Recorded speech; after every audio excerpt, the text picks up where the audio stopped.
Trump spent some time in the Middle East over the past couple of days, you know what? The fact is that the World Economic Forum doesn't want you to know about the U.S. dollar. While Trump visits the Middle East, we know that, once again, he's visiting for trade, he's visiting for security purposes. But don't think for a second, every time the president visits anyone, is really to sell the U.S. dollar, because the dollar has some question marks around it, and I think it's always a great thing to do is to think a little bit and not fall asleep at the wheel when it comes to understanding how the dollar operates as reserve currency and whether there's any kind of a jeopardy on it. So today we're going to dive a little bit deeper here. The only thing we ask you to do is hit that subscribe button, hit like, and help me feed Charlie, and we'll continue. So everything that we've felt over the past week or so really kind of doubles down on the U.S. dollar. After all, big China trade deal, hey, trade deals with India, trade deals with Pakistan, trade deals with the United States and the Middle East. We think things are rolling along pretty well, and the president even said there's 150 countries that want to create a big trade deal. But the fact is, the power is shifting underneath it, quietly, deliberately, and Trump's the only one pointing to the players that are involved in this. What I'd like you to be maybe more aware of is this quiet repositioning that's taking place right under our noses. While Powell adjusts rates by the quarter, they point here, they point there.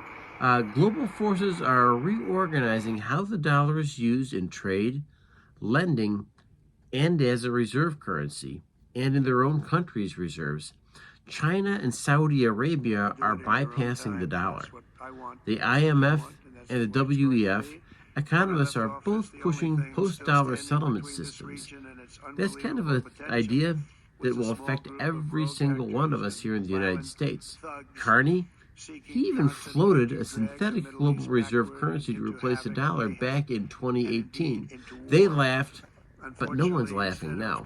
So, of course, Trump supports the dollar to the ninth degree. We know that, and he's been really careful about the U.S. dollar, making sure that we have a balanced budget, we have tax cuts, we have money coming in from government waste, so we've put check marks on all those boxes. And of course, Secretary of Treasury Scott Bessent really says that we must have a big tax cut bill come through because it's essential to ongoing growth inside the United States. Trump is warning this isn't about inflation, it's really about control. And if the dollar weakens globally, America loses leverage. And the fact that right now everybody wants to do a deal with the United States, could you imagine living in a world where the countries don't care anymore, or they cover their eyes or close their ears, that they don't want to listen to the United States, nor the vitriol that comes from here? That's a scary thought. That's not a currency risk.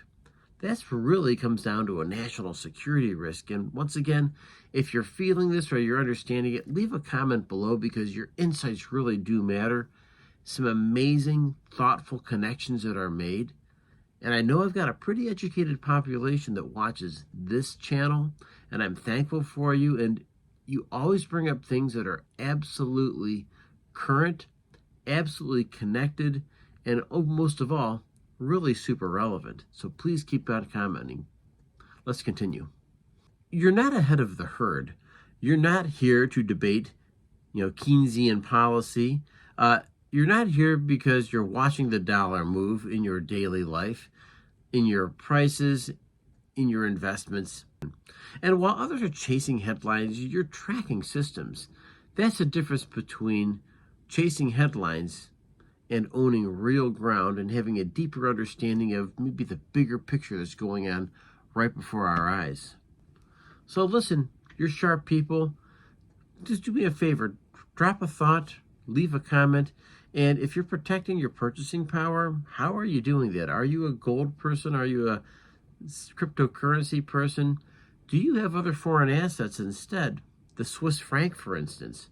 I don't know what the play looks like, but I do know that we're all better off having a little bit of a hedge, particularly as we grow a little bit older and contemplate things like retirement.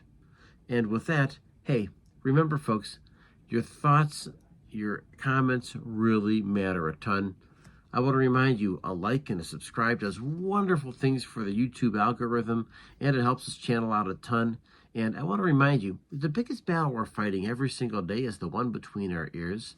Celebrate your victories, and I'll catch you in the next video. Thank you.